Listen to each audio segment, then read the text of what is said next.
Of all the changes between 2016's Suicide Squad and 2021's The Suicide Squad, the one I was looking forward to the most was the soundtrack. James Gunn turned two collections of decades-old songs into hits for a new generation of listeners through his work on Guardians of the Galaxy 1 and 2. When it comes to movie soundtracks, Gunn is one of the few directors out there that's proven he can make great ones. So how did he do retooling the music of Suicide Squad, a movie with one of the most exhausting soundtracks ever put together? To answer that question, let's compare the track lists from both of these movies. What are the pros and cons of each, and how have directors like Gunn made picking licensed music an art form? That is today's premise.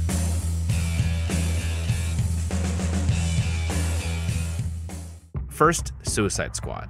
I'll start off by showing you a list of every song that's in the movie, and that in the movie part is an important distinction. This is not the track list for the original soundtrack release or the later released collector's edition. In fact, it's not even close. 9 songs in the movie are on the album, but over half of them, 12 to be exact, aren't. There are songs used in both the movie and the trailers, but the version of the song is different depending on where you look.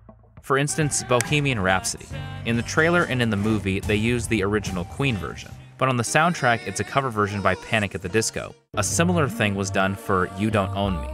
A new version was made for the soundtrack and used in a trailer, but the movie uses the original version in the opening 15 minutes, which also isn't on the soundtrack. And to add another layer of confusion, there are 3 soundtrack songs that I'm pretty sure don't make it into anything at all. These issues alone would make the soundtrack a mess, but what complicates things even further is the original songs, most of which I think are good. They sound nothing like the licensed music, which is probably why they weren't featured in the movie and instead were put in the background or only featured in the end credits.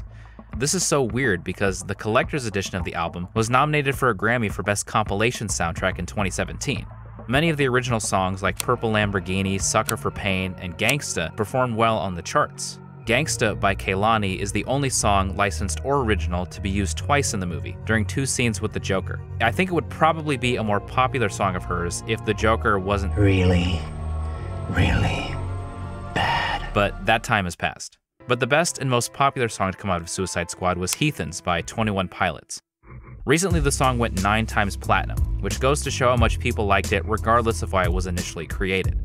I like it too. But in the movie, it's stuck all the way back at the end credits.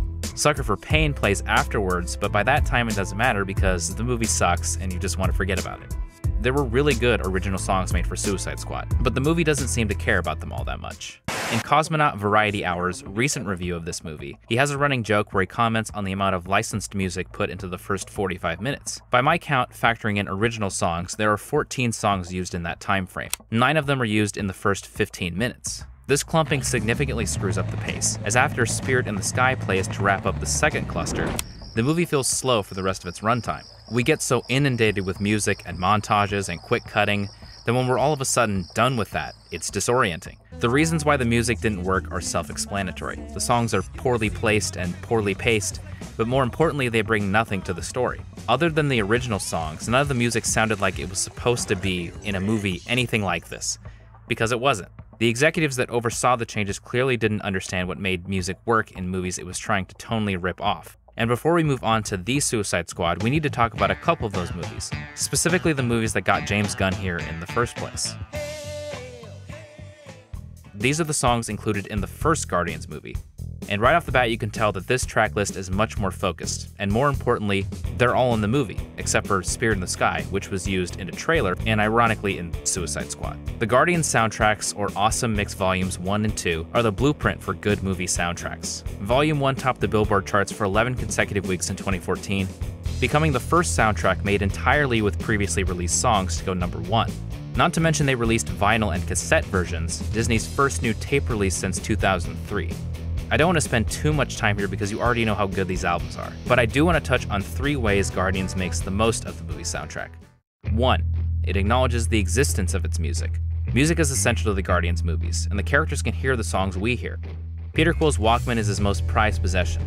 You're an imbecile. Take the very first shot of the first movie. Before we even see his face, we see his Walkman. Then we see him holding it and how much he doesn't want to stop listening to it. A few minutes later when we see him with the mask, we know he's the same guy not because he says, "Hey, I'm Peter Quill," but because he's got the Walkman. Even after the Guardians break out of prison, he goes back in to get it. It's that important to him. In the second movie, Ego crushes it in front of him, which is just as maddening for Peter as hearing that Ego killed his mom. You shouldn't have killed my mom and squished my Walkman. The Walkman is more than just a listening device in these movies. It's connective tissue, and when it's broken, Peter is crushed. That is, until he gets a Zune. It's got 300 songs on it. 300 songs? Guardians acknowledges music in every way short of a straight-up musical. Lip syncing, headphone sharing, and even a dance-off. Each song has a genuine connection to the movie. No song feels out of place. And to top it off, this collection of songs has a name, the Awesome Mix, because that's what Peter calls it. We listen to what he listens to. Which leads me to point number 2. These movies promote songs and artists people would have never listened to otherwise. Gunn and other soundtrack aficionados like Edgar Wright pick songs more people ought to listen to, not just ones that have always been popular. There are plenty of examples to choose from. Lakeshore Drive was plucked from obscurity. So was Wham Bam Shang-a-Lang, the only single from the band Silver that charted on Billboard. These songs would have never crossed my mind, but after hearing them in these movies, I go back to them every so often now. Third and most importantly, he lets the music have his time. And he loves using montages to do this. Going back to the Come and Get Your Love scene, the song is allowed to play with minimal distraction, and it's easier to hear and remember as a result. The plot isn't moving here, he's just dancing, and yet it's arguably the most memorable scene in either movie, which is why Endgame returns to this moment rather than the moment where he actually steals the orb. Gunn uses montage again and again. He does it with Mr. Blue Sky for the opening of Guardians 2, Hooked on a Feeling, similar thing, but in this case Peter goes the extra mile and tells the Walkman thief the name of the song before we hear it. Hooked on a Feeling, Blue Swede, 1973, that song belongs to me! The songs are front and center. They're not background music, they're tone setters. That's why they're memorable. The songs Gunn chooses are really good, and he lets you hear them instead of drowning them out. With all that being said, let's move on to the Suicide Squad. Unlike its 2016 predecessor, there was no mandate or intent to shove excess music into the movie. That being said, the songs Gunn went with fit his finished product. Let's talk about a few of them. The very first song in the movie is Folsom Prison Blues by Johnny Cash. Not only is the song about prison, which makes sense since we're seeing a guy in prison, Cash recorded it in front of a live audience of inmates in 1968. The song got to #1 on the country music charts and number 32 on the Hot 100 that year, but was pulled from radio following the June 5th assassination of Robert F. Kennedy because of this line. But I shot a man in Reno just to watch him die. It's an unapologetically blunt song, and it's a perfect opener for an unapologetically blunt movie. Next one, Sucker's Prayer by the Decemberists. This song works for both the movie's premise and the character of Bloodsport. Gunn plays the first verse and then skips to the chorus. Respectively, these verses contain the lines, "So I got down on my knees," as we see him on his knees scrubbing the floor, and "I wanna love somebody, but I don't know how," a few seconds before he gets into an argument with his daughter. But the verse Gunn jumps over is relevant as well. It reads, "I took my glasses off and went to find a pond, stuffing rocks into the pockets of my pants," which contributors on Genius pointed out is a reference to other songs from the Decemberists with protagonists that drive themselves to suicide. Hence, it's in the Suicide Squad. There's also Rain by Grandson and Jesse Reyes, the only original song in the movie. Unlike the Guardians movies, Gunn wanted to feature his favorite current artists on the soundtrack, and in particular, he wanted to highlight Grandson and Reyes, who each have a licensed song in the movie as well. In fact, many of the artists he uses are current. I'm sure Gunn was a little tired of being constrained to older songs, and this movie gave him more flexibility in song choice. Now, how did Gunn do with those objectives I mentioned earlier? Does he acknowledge the existence of music in the movie? Yeah. For example, Harley Quinn sings as she's getting tortured, and then the real song plays when she goes on her killing spree. Unlike the first Suicide Squad, every song Gunn chooses in this movie is heard by itself for at least a few seconds. Songs are never completely shoved into the background like they were in the first movie. Does he introduce us to songs we would have never heard otherwise? I'd say so. This movie has a focus on highlighting songs that don't get as much shine as an Eminem song or a 21 Pilots song. Would I have listened to any of the songs I just talked about on my own? Absolutely not. But because they've been given a spotlight and used correctly, I'm more inclined to listen to them. Does he let the music have its time?